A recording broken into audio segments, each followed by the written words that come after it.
Hello, Ms. Sanders mathematicians. You have just completed your mid-topic assessment, which means for Unit 3, which means that we still have some more to learn in Unit 3. I just wanted to see if you have mastered your percents, which is your part over whole equals percent over 100. You can use that percent proportion to figure out percent problems, or you can use the difference over original equals percent over 100 to figure out percent of change problems.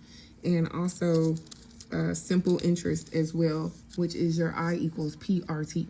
So I'm gonna do 3 videos. One is gonna be part A for multiple choice, which is this video.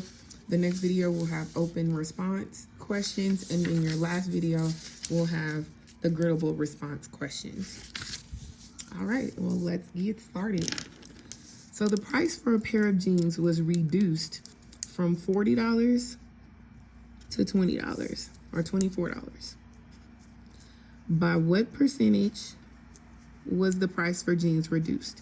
So because this is a percentage in a reduced problem, I know that this is a percent of change or percent decrease problem. So because that is the case, I'm going to use difference over original equals percent over 100. And remember, when I find the difference, I have to remember to subtract.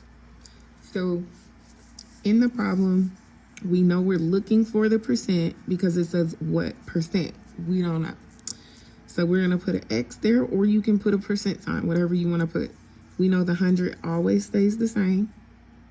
So we need to find the original. The original cost of the jeans was $40.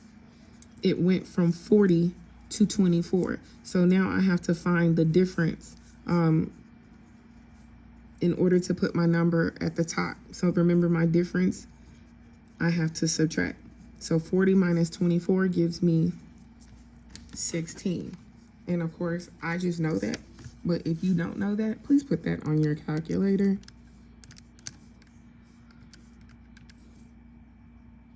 So 40 minus 16 is 24. That's how I know.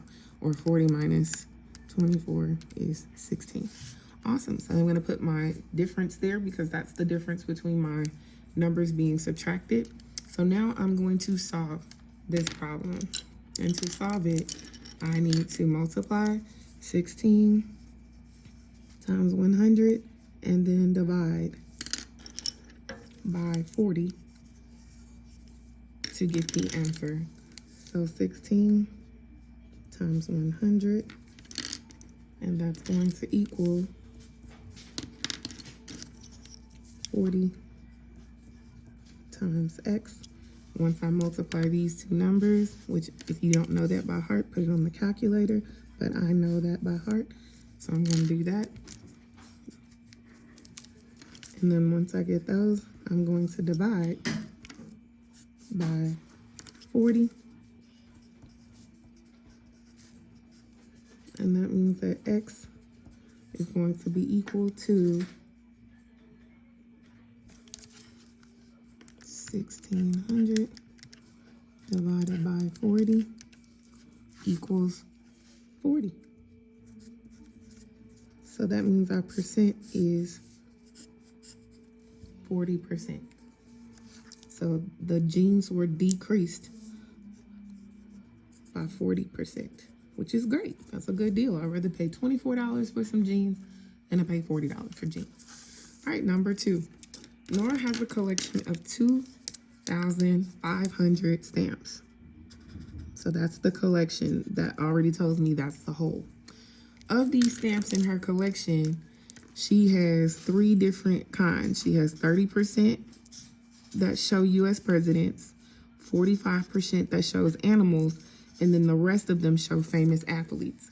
So we have to figure out how many show famous athletes. So this one is part over whole equals percent over 100. But you're going to have to do some things to figure out your percent because they don't give it to you, but you can figure it out. So in the problem, well, first of all, we know that all percents are out of 100. And they gave us the presidents, which was 30%. And then they gave us the animals,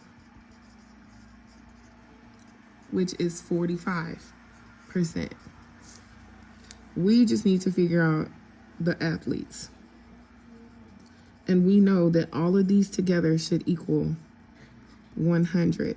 So I'm going to add those two, which is 75, and then I'm going to subtract it from 100, and that's going to give me 25%. So let me show you how I did that. I basically took 100 and subtracted it from 30 minus 45, and it gave me 25. Or you could have added those two first, 30 plus 45, and then gives you 75, and then subtract that from 100 to give you 25. So now that I know my athletes are 25, because that's what I'm looking for, is the famous athletes, I can write 25% on top. Now, do I know the part of athletes, like the actual number of stamps for athletes? No, I don't. That's what I have to find out.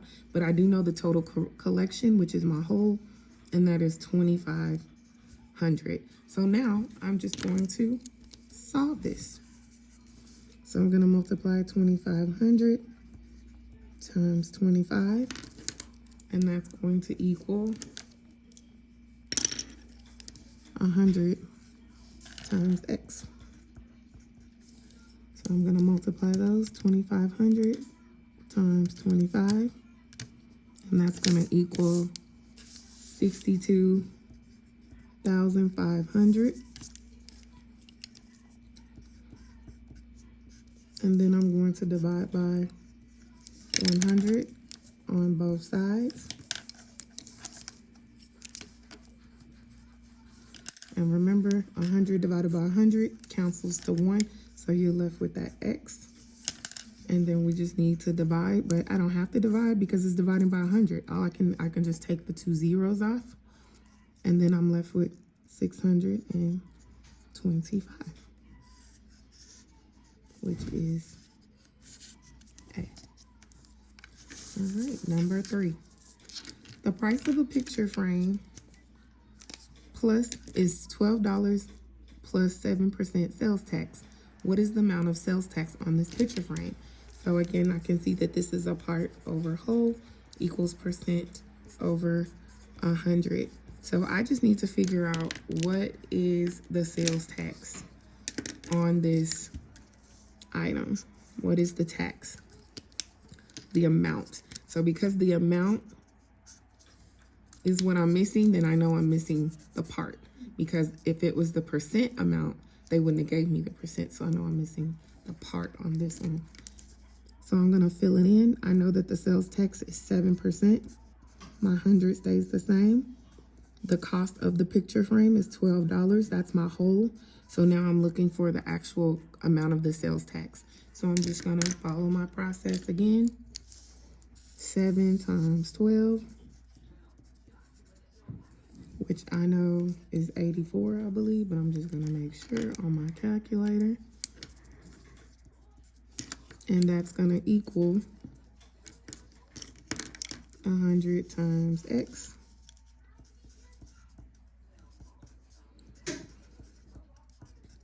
And we are going to divide by 100 because we want to get x by itself.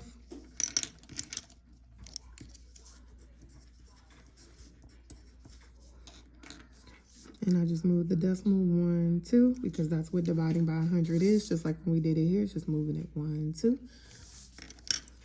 But if you don't know, just put it in the calculator. 84 divided by 100, and that gives you 0.84 or 84 cents. So that means that the sales tax on this picture frame is 84 cents.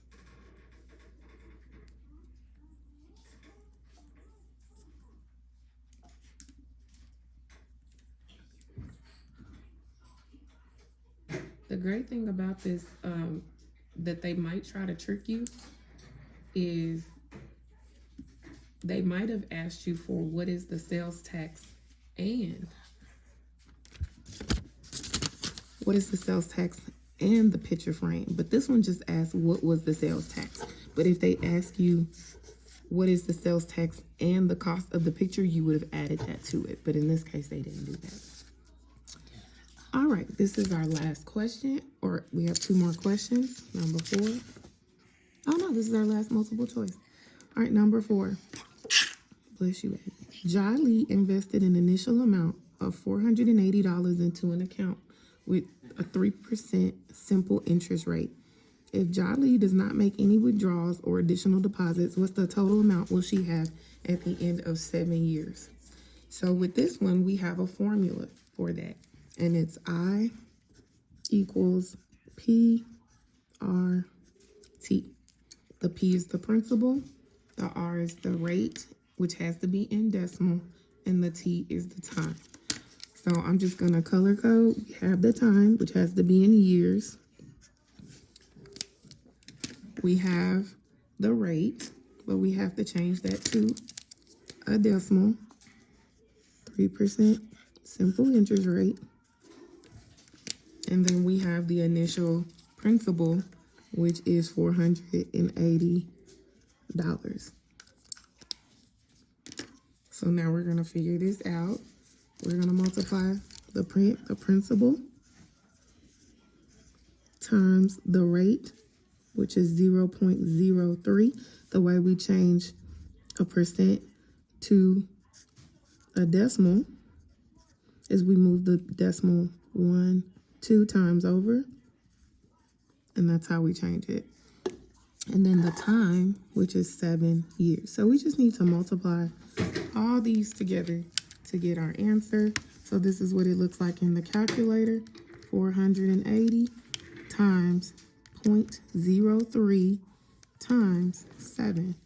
And that's going to give us the interest of $100.80.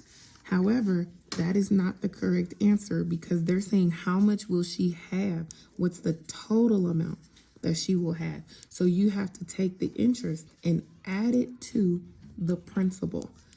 So we're going to take the interest and we're going to add it to the principal, which is 480. Notice I'm adding decimals, so I have to line it up, and we'll get there in unit 5, and we'll remind ourselves of that. So I'm going to add $480. So my answer is $580.80, which is letter B. So don't forget to add your principal to your interest. So these are all your multiple choice questions. If you missed something, please feel free to rewind this video as many times as you need it, and I'll see you in the part B video.